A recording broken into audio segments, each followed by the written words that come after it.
Hola a todos y bienvenidos de nuevo a mi curso de Svelte. En este vídeo vamos a ver arrays y objetos, que serán la base esencial para hacer un display de listas en tus aplicaciones web.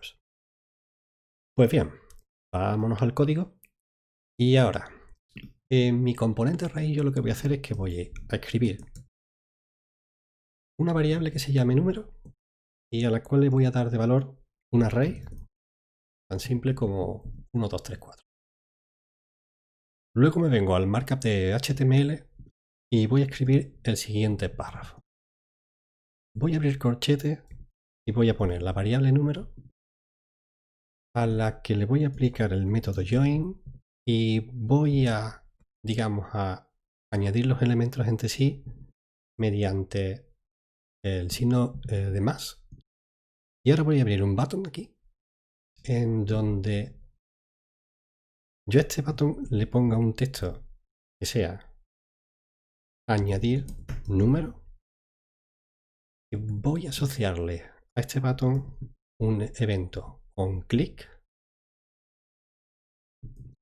con una función a la que voy a llamar addNumber.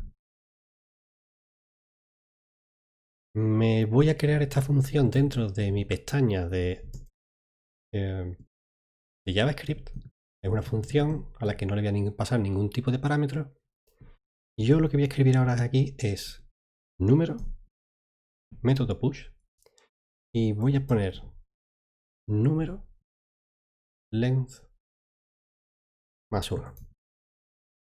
Vamos, básicamente el efecto que quiero conseguir es que cada vez que nosotros cliqueemos un número, a este array le vamos a añadir un número detrás con el método push que sea el valor a la longitud del array más 1. Si ahora nos vamos al código, si yo cliqueo dentro de mi botón, realmente no está pasando absolutamente nada. ¿Qué está ocurriendo aquí? Básicamente lo que está ocurriendo es que nosotros queremos coger este array y modificarlo de forma directa, es decir, mutar este array. Svelte va a trabajar siempre con inmutabilidad, es decir, siempre va a preferir buscar el método o la forma de no variar este valor para obtener un nuevo resultado y poder hacer el display de nuestra lista en nuestro markup de HTML. Voy a explicarte un poquito más en profundidad qué significa este concepto de inmutabilidad. Tengo aquí un componente con una explicación al respecto, me lo voy a traer aquí. Lo voy a instalar dentro de mi componente raíz y ahora me voy a ir al componente y te voy a explicar un par de cosas sencillas, básicas de JavaScript. JavaScript tiene dos tipos de variables, las variables primitivas y las no primitivas u objetos. La gran diferencia que tienen las dos es que las primitivas son inmutables, mientras que los objetos o arrays son referencias. Eso significa que van a mutar su valor. Te lo explico fácilmente. Supongamos que nosotros tenemos una variable a la que llamamos a y es una cadena que se llama inmutable. Si yo a esta variable a le aplico un método como por ejemplo pasarla a mayúsculas, cuando yo vaya a la consola y quiera hacer un display de la variable a, mi variable a no ha variado. Mi variable a sigue siendo inmutable. Para yo poder obtener el valor de dicha variable en mayúsculas, tengo que igualarla a una segunda variable, en este caso es b, y entonces aquí cuando vaya a la consola voy a ver que a sigue siendo en minúscula, pero b sí es en mayúscula. Por tanto, la variable a sigue siendo la misma. El cambio que le hemos provocado a la variable a la hemos igualado a una segunda variable. Cuando nosotros estamos tratando con objetos, la cosa cambia. Los objetos y los arrays son exactamente lo mismo. Nosotros aquí tenemos, por ejemplo, un array. Un array al que vamos a hacer la misma operación que teníamos en nuestro componente. Nos vamos aquí a la consola a ver los cambios que se han realizado y vemos que, en efecto, nuestra variable c ya no es un array formado por 1, 2, 3, 4, sino ahora mismo es el mismo array que anteriormente teníamos, más un nuevo valor que es 5, que es el que hemos añadido justo aquí. Con los objetos pasa exactamente lo mismo. Si yo, por ejemplo, tengo aquí un objeto al que llamo D con una propiedad y yo a ese objeto le voy a añadir una nueva propiedad, cuando voy a la consola veo que mi objeto D ya no es el inicial que tenía solo una propiedad. Ahora tenemos uno con propiedad 1 y propiedad 2. ¿De qué forma podríamos hacer a los objetos y arrays funcionar como variables inmutables? Existen desde la última versión de JavaScript ciertos métodos o cierta sintaxis que nos permite hacer dichos cambios para poder operar de forma inmutable con objetos y arrays. Vamos a suponer que yo tengo esta variable llamada e y voy a coger y voy a llamar otra variable f a la que le voy a denominar con un array formado por el array e, el inicial, con el split operator más un número 5.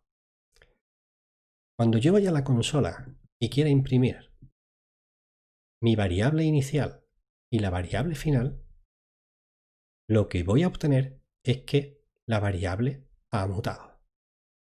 Es decir, la variable ha cambiado aquí con este valor, pero nuestra variable e, nuestro primer array, sigue siendo el mismo.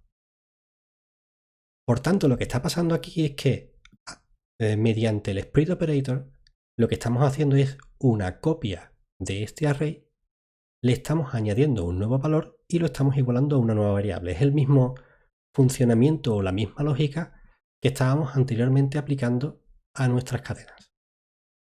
Esta no es la única forma que JavaScript provee para hacer este tipo de operaciones. Existen una serie de métodos asociados al tema de mutabilidad e inmutabilidad dentro de arrays y objetos, que serían los siguientes. Vamos a partir de aquí de un primer array al que vamos a llamar G y otro al que vamos a llamar H. Nosotros podríamos, por ejemplo, concatenar dos arrays de la siguiente forma. Podríamos hacer split operator G, split operator H. En ese caso el resultado será la suma o concatenación de dichos dos arrays. Existe un método muchísimo más explícito que es el concat. ¿Vale? El resultado que vamos a tener es el mismo. Otros métodos disponibles para trabajar con arrays y no hacerlos mutables podrían ser, por ejemplo, el método filter, que lo que hace en este caso, por ejemplo, en mi ejemplo de aquí, es dame todos aquellos elementos que sean menores que 2. Refresco aquí, solo tendría el valor número 1. El método map, que sería para imprimir un nuevo array basándome en el inicial. En este caso lo que voy a hacer es que a cada elemento de mi array le voy a añadir 10 unidades. Por tanto, el resultado que obtengo es el siguiente. Si vuelvo al código e imprimo en la consola uno de los valores iniciales desde los que partía, por ejemplo el valor G, puedo ver que el valor inicial de mi array después de realizar todo este tipo de operaciones sigue siendo el mismo. ¿Qué significado tiene todo esto en nuestro componente? Pues vamos a volver al componente y lo único que vamos a hacer es coger nuestra variable número y la vamos a igualar a un array con el split operator que sea número y luego como segundo elemento vamos a pasarle todo esto que tenemos aquí, que es el nuevo elemento que queremos añadir.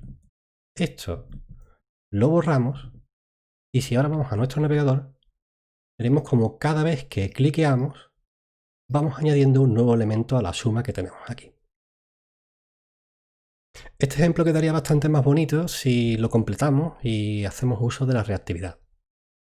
Por ejemplo, vamos a hacer lo siguiente. Vamos a decir que aquí todo esto va a ser igual a una variable llamada suma. Y esa variable va a ser reactiva. Es decir, voy a hacer que suma sea igual a número y luego con el método reduce voy a pasar dos variables, en este caso son a y b, y voy a decir que esto es a más b, con un valor inicial de 0. De esta forma, cuando vuelvo a mi navegador, veo que cada vez que voy haciendo o añadiendo números, mi valor de la suma se va actualizando automáticamente. Pues bien, yo creo que hasta aquí por este vídeo. En el próximo capítulo vamos a ver cómo hacer el display de estas listas y vamos a ver un par de cosillas nuevas de la sintaxis de Svelte. Bien, espero que te haya gustado. Nos vemos, chao.